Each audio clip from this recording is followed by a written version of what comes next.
अधिक मासाचा महिना उजाडला की सासूरवाडीला जाणारे जावई बापू आणि लेक जावयाच्या स्वागतासाठी सासूबाईची होणारी लगबग काही वेगळीच असते. गोडधोड जेवण आणि सोन्या नाण्याचे आहेर, त्यामुळे वातावरणात प्रचंड उत्साह असतो. मात्र टाकरवण परिसराजवळील एका गावात जावई बापूसाठी खास बनवलेला सोन्याच्या अंगठीचा धोंडाच घरातील मांजराने फस्त केला. या अजब घटनेमुळे आनंदाच्या वातावरणात अचानक चिंता दाटली. या अनोख्या प्रकाराची चर्चा आता परिसरात आहे. त्याचे असे झाले की धोंडे जेवणासाठी लेक आणि जावयाला आमंत्रित केले होते.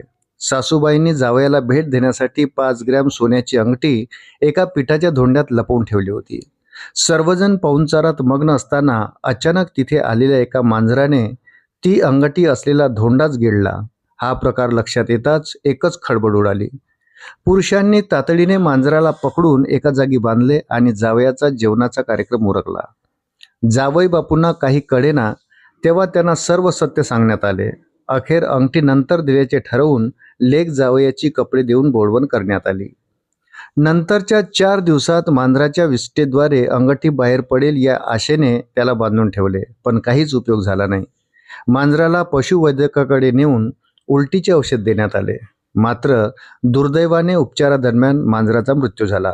अखेर मृत मांजरावर शस्त्रक्रिया करून पोटातून अंगठी बाहेर काढली. अशाच नवनवीन अपडेटसाठी व्हिडिओला लाईक आणि चॅनलला सबस्क्राईब जरूर करा. धन्यवाद.